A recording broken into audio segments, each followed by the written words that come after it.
जय श्री राधे गोविंद।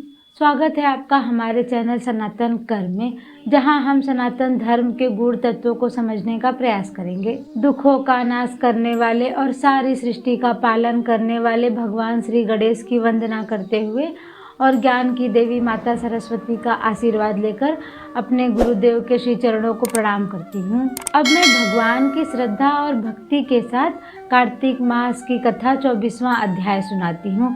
23वें अध्याय में हमने जय और विजय के कथा के बारे में सुना। कैसे कलहा प्रेतनी छोड़ा वैसे शरीर, किसका था प्रभाव वे कृष्णा वेणी तीर। जय श्री राधे गोविंद।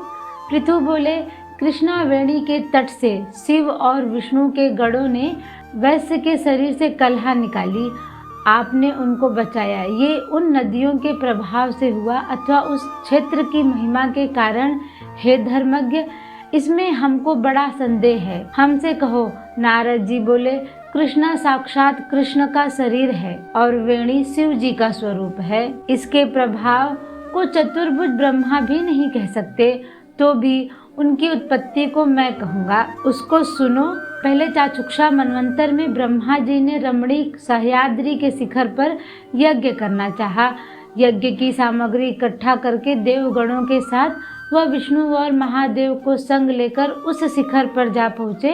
ब्रह्मा दैवत मुहूर्त में भृगु आदि ने उसकी दीक्षा विधान के लिए प्रीति पूर्वक समाज को और उनकी स्वरा नाम की पत्नी को बुलाया, लेकिन उसने वहां आने में विलंब लगाया।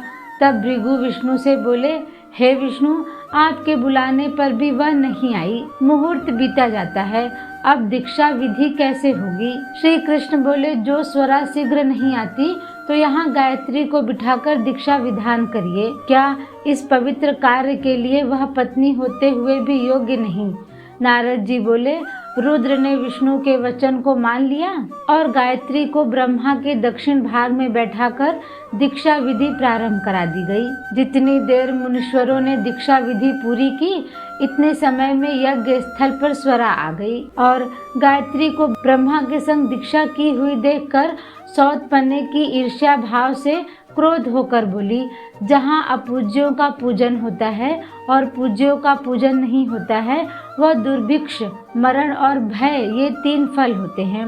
और दक्षिण भाग में जो वह मेरे आसन पर बैठी है, वह अदृश्य और गुप्त रूप वाली नदी हो जाएगी।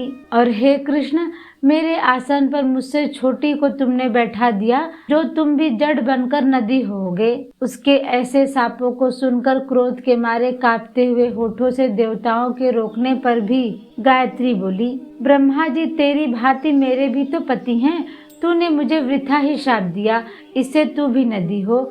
नारद जी बोले, फिर शिव विष्णु सब देवता हाहाकार और दंडवत करके स्वरा से प्रार्थना करने लगे कि हे देवी, अब जो हम ब्रह्मादिक सब देवों को तुमने शाप दिया, जिससे हम सब जड़ भूत नदी बन जाएंगे, तो ये तीनों लोग नष्ट हो जाएंगे। ये शाप तुमने बिना विचारे दिया, अतः इन्हें लौटाना चाहिए। स्वरा बोली, हे देवताओं, तुमने यज्ञ के प्रारंभ में गणेश जी का पूजन नहीं किया था, इससे मेरे क्रोध से ये विघ्न निसंदेह पैदा हुआ। मेरा यह वचन निश्चय है, झूठा नहीं है। इससे अपने अंशों से जड़भूत होकर तुम नदी हो और हम दोनों सौत भी अपने अंशों से नदियां बन पश्चिम की तरफ बहेंगी। नारद जी बोले, स्वरा के ऐसे वचनों को सुनकर ब्रह्मा, विष्णु और शिव ये सब जड़ भूत होकर अपने अपने अंश से नदी हो गए।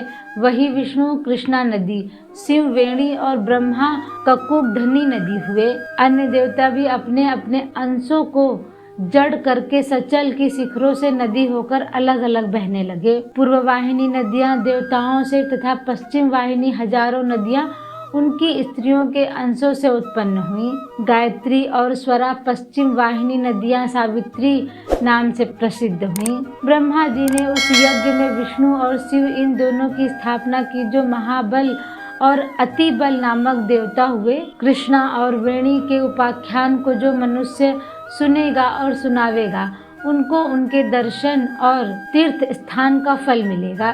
जय श्री राधे गोविंद। इसी के साथ 24वां अध्याय समाप्त हुआ। बोलो भगवान श्री राधे कृष्ण की जय। मोर मुकुट बंसी वाले की जय।